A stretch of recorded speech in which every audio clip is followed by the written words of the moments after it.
Sobre la avenida Reforma de la Ciudad de México, afuera del Museo Nacional de Antropología e Historia, se encuentra un gran monolito dedicado a Tlaloc.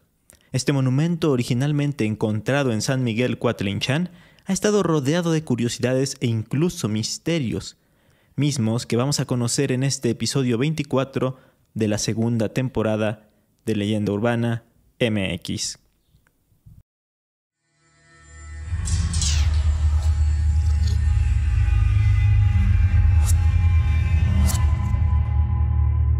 Esto es Leyenda Urbana MX con Ismael Méndez.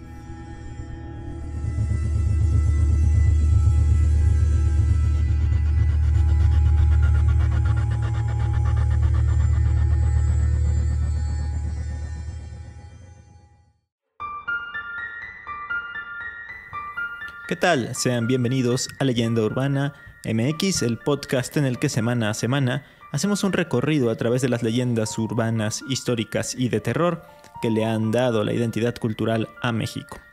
Antes de arrancar de lleno con el tema de hoy, como cada final de mes quiero agradecer y mandarle saludos a las personas que me apoyaron en junio, siendo miembros del canal o Patreons. Así que muchas gracias a Ellen Cordero, Isabel Guerrero, EF, Olivia Chávez, Mario Pineda, Amparo Briones, Porky 3000 Ninja, Omar Israel García, BRXM, Ea Lobles, Joha Chan, Negan Santa Cruz, Dianis Juárez y Diego Armando Martínez. Esta semana voy a tocar un tema que tengo en el tintero desde incluso antes de hacer el contenido en formato de podcast. De hecho, cuando estaba en la universidad hace ya varios años, una amiga, una compañera que vive por donde se desarrolla esta historia, me la contó y me pareció interesantísima. Pero hasta el día de hoy la voy a tocar y a contar a mi modo. Cabe aclarar que esto está más relacionado con curiosidades históricas, como por ejemplo en el tema del penacho de Moctezuma, más que con temas paranormales, aunque igual salen algunas incógnitas y hechos por demás inexplicables, así que seguro les va a gustar. Creo que es una de las piezas más importantes, no solo por sus dimensiones, sino por el hecho de estar dando la bienvenida al público que visita el museo. Eso para mí es algo único de las colecciones que resguardamos y es un valor agregado que pocos museos en el mundo podrían presumir. Está considerado el quinto monolito más grande del mundo y como único en su fisionomía, en su estética. Empecemos por lo más básico de todo. ¿Quién es Tlaloc?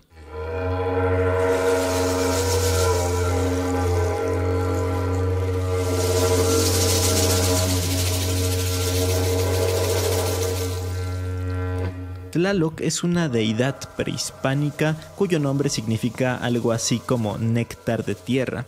Era considerado dios de la lluvia, del relámpago y también en parte de la agricultura, pues era la representación del agua divinizada y por consiguiente, pues también era la representación de la fertilización de la tierra.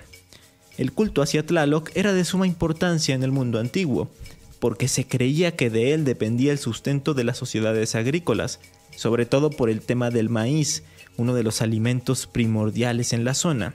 Por lo tanto, se le ofrecían ofrendas y sacrificios. De hecho, algunos de los sacrificios eran de niños. Y aquí viene un dato muy pero que muy interesante. Todos aquellos que viven en Ciudad de México sabrán que el icono de la estación del metro Pantitlán son unas banderas. Esto es así porque antiguamente en esa zona se formaba una especie de remolino muy peligroso en el lago, porque recordemos, el Valle de México era un lago. Entonces, los mexicas ponían unas banderas para advertir a los que iban por ahí con sus canoas y así evitaran caer en este remolino y morir ahogados. Resulta que justamente ese punto era el utilizado para los sacrificios de los niños hacia Tlaloc y también hacia los tlaloques, que eran como unas deidades similares. Como bien lo podemos leer en el artículo Las fiestas aztecas de los dioses de la lluvia, una reconstrucción según las fuentes del siglo XVI, escrito por Joana Broda de Casas. Luego mandó mensajeros a los mexicanos para decirles que los tlaloques les pedían el sacrificio de la hija de Toscuecuex.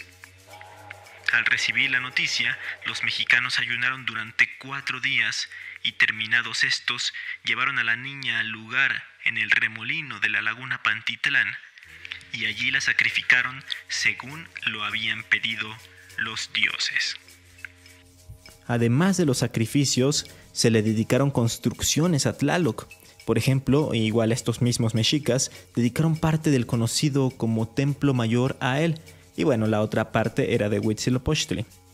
También podemos observar muchos objetos como máscaras, ollas, pinturas murales, jarras con grabados de su figura y por supuesto esculturas o monolitos.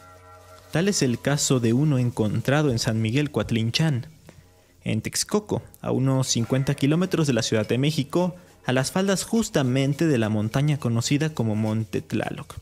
Pobladores de la región cuentan que tras la conquista, y sabiendo que los españoles destruían muchas de las cosas pertenecientes a las civilizaciones y pueblos originarios, los antepasados, probablemente del señorío de Texcoco, quisieron asegurar la gran escultura tallada en piedra. Supuestamente, a pesar de su tremendo peso, lograron llevarla más hacia el monte y cubrirla en su totalidad, para que de esta manera permaneciera enterrada y escondida. Con el paso de los años, las personas que iban al monte empezaron a descubrirla. Fueron escarbando, quitando la tierra y las piedras, y así, en algún momento, quedó completamente descubierta. No encontré exactamente el año en que fue descubierta en ese sitio, pero hay registros que datan de finales del siglo XIX en los que ya se habla y se describe a esta pieza, como este de Alfredo Chavero, que aparece en el tomo 1 de México a través de los siglos, publicado en 1884. Se trataba de una estatua colosal de 7 metros de altura, 3.8 metros de largo y 1.5 de espesor. Es el ídolo antiguo más grande que conocemos. Tiene destruidas las manos y estropeado el rostro. Tiene además el inmenso monolito en las manos un instrumento, que parece debía sonar soplando en él. El caso es que años después se comienzan a realizar investigaciones para conocer más acerca de la figura, porque cabe aclarar que se encontraba recostada y no de pie como la podemos ver en la actualidad. Entonces, en 1903, el arqueólogo Leopoldo Batres inicia la excavación del monolito y encuentra un piso sobre el que debió de asentarse la escultura, además de huesos de niños y juguetillos de barro colocados frente a la figura. Se le realizaron más estudios, digamos, pero ahí permaneció el monolito por décadas. Sin embargo, algo ocurrió en la capital mexicana que cambiaría su historia. En el año de 1964, y durante el mandato del presidente Adolfo López Mateos, se ordena la construcción de un moderno museo que albergaría piezas arqueológicas de las antiguas culturas mesoamericanas, el Museo Nacional de Antropología e Historia. El proyecto estuvo a cargo del arquitecto Pedro Ramírez Vázquez, a quien ya mencionamos en el episodio de las iglesias y en el del fútbol.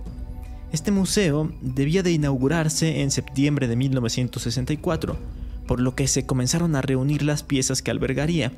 Algunas de ellas fueron trasladadas desde la Galería de Monolitos del Museo Arqueológico de la Calle de Moneda, como la Piedra del Sol o como se le conoce popularmente, el calendario azteca.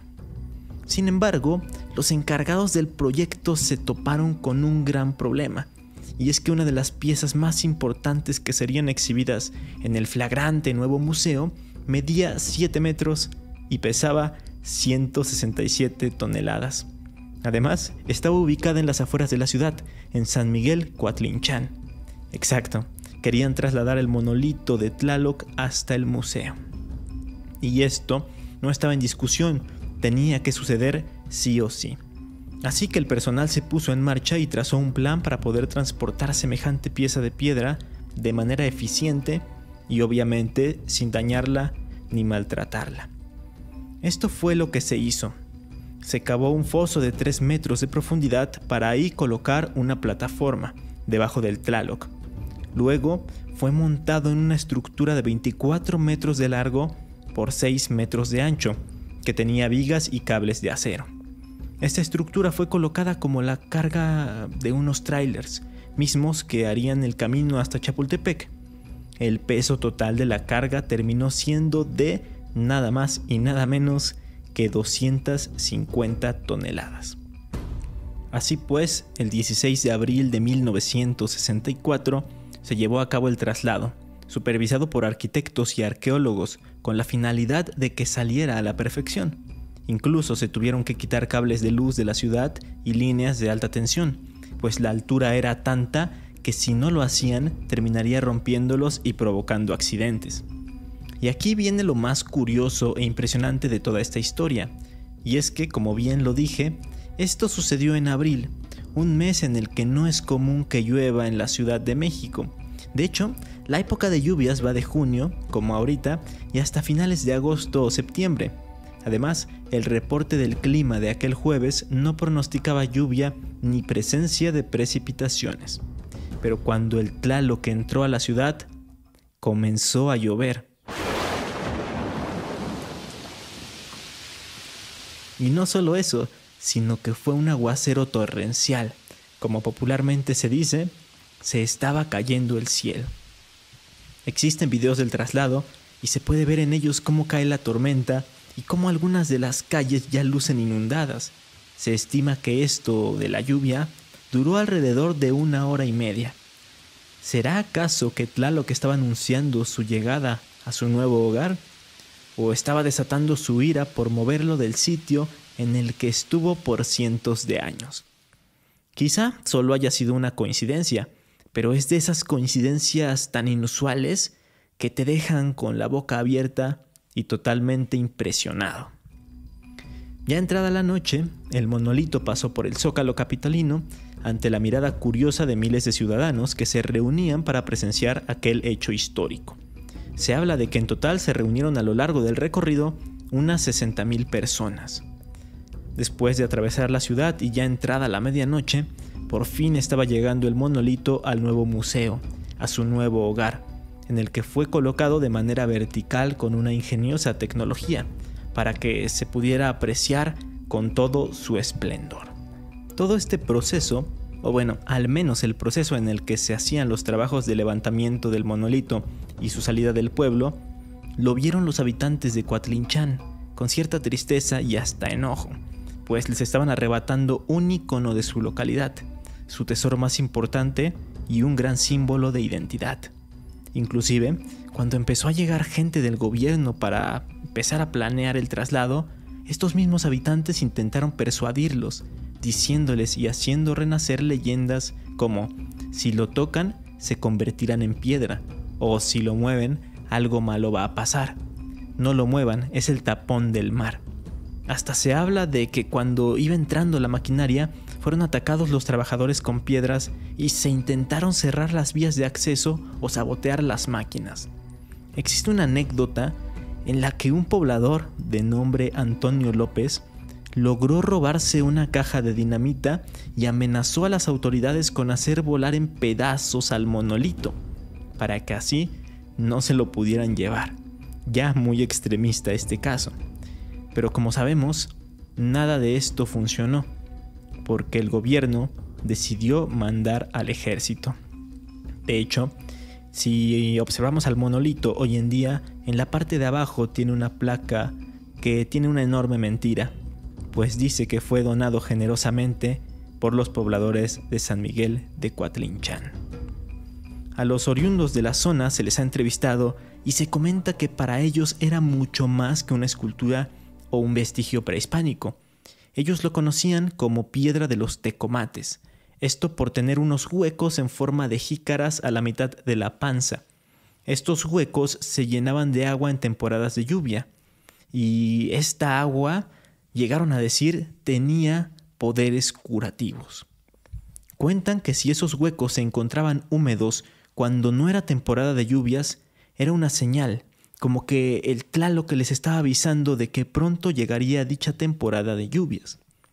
En ese entonces el pueblo era bastante fértil, estaba lleno de árboles y vegetación, Los campesinos, entre los meses de marzo y abril, ponían maíz en las jícaras del monumento como una petición para sus cosechas, para que fueran prósperas.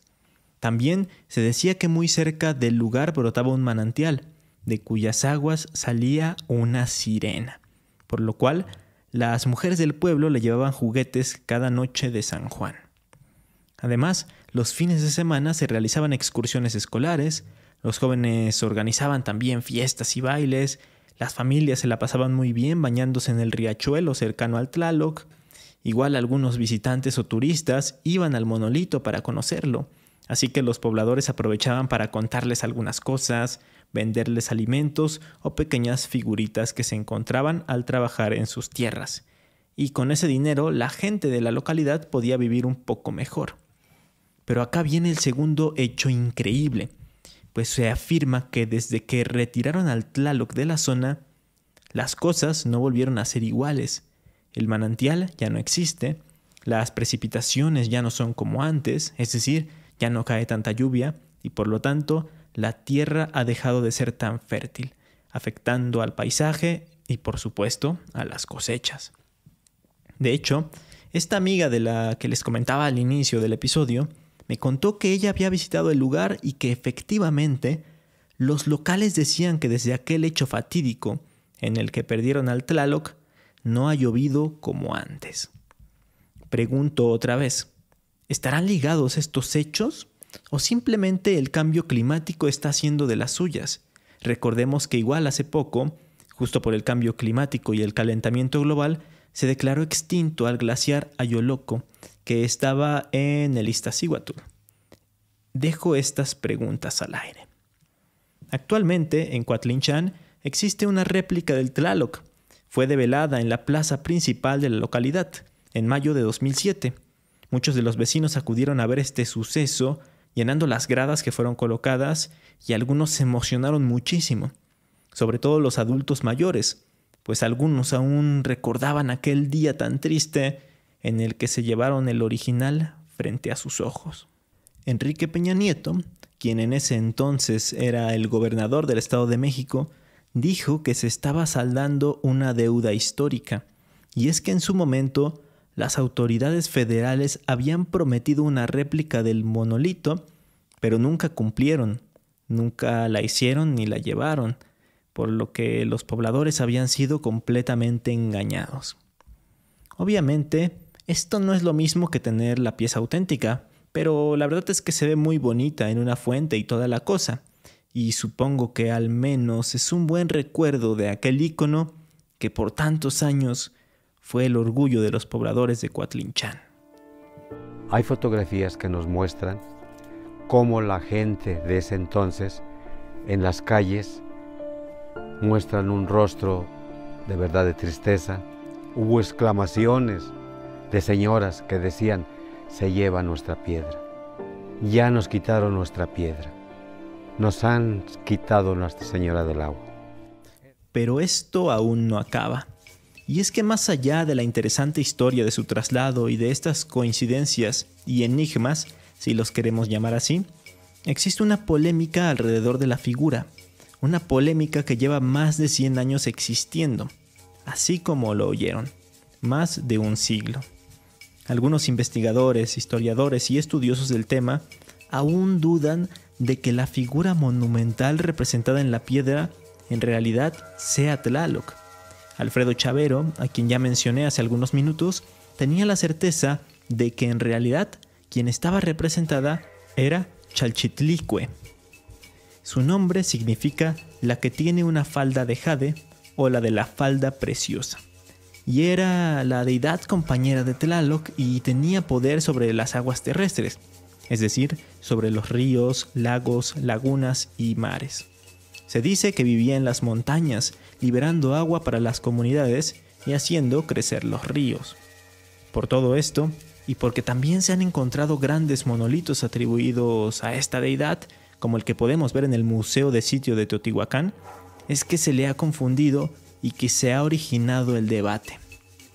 Leopoldo Batres, a quien igual ya mencioné antes, tras sus estudios del monolito y sus excavaciones de 1903, contradijo a Chavero, diciendo que no era Chalchitlicue, y que efectivamente se trataba del mismísimo Tlaloc. Esta disputa escaló mucho. En el artículo ¿Es Tlaloc la escultura que está en el Museo Nacional de Antropología en Chapultepec?, escrito por Eduardo Matos Moctezuma, se menciona este caso en el que, según el autor, los investigadores llegaron a responderse sarcásticamente y casi llegando a los insultos en sus respectivas publicaciones. Y justo pone este ejemplo de Batres del año 1905.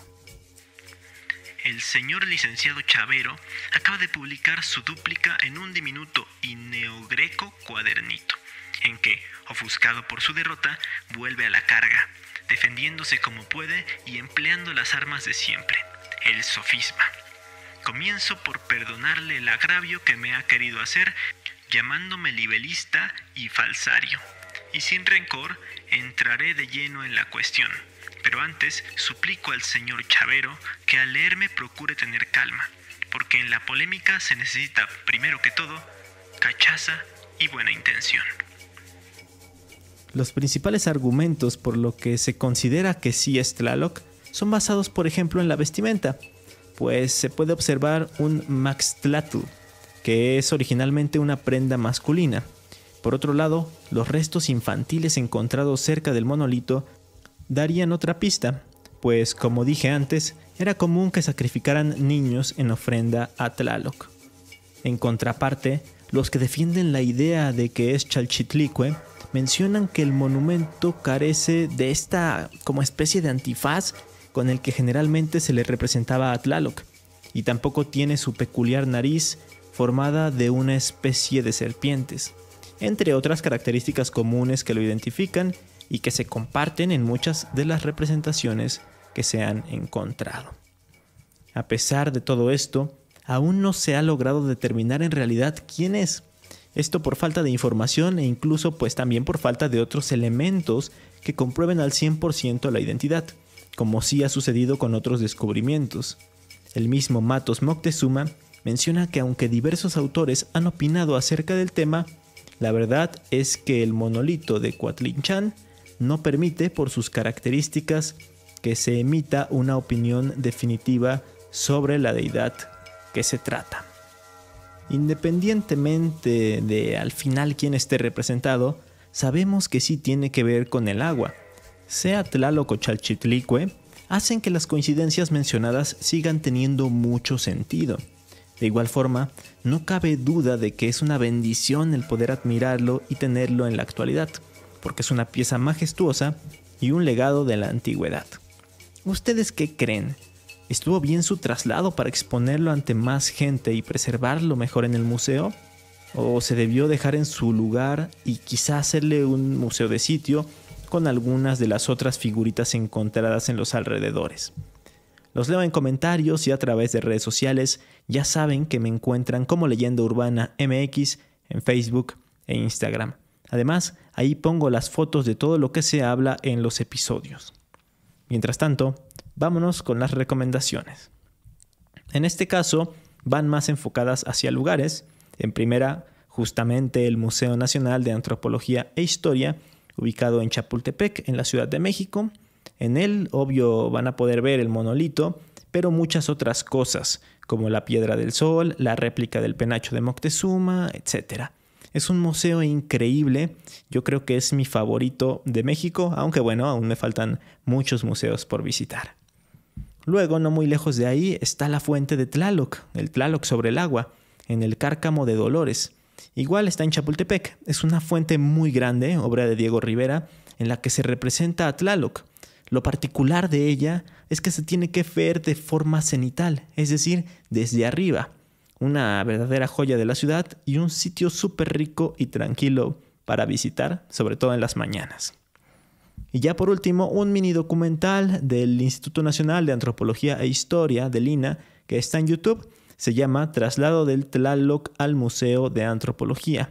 En él pueden ver las imágenes de los trabajos y de todo el recorrido que siguió el monolito, así como la lluvia que cayó en la ciudad ese día.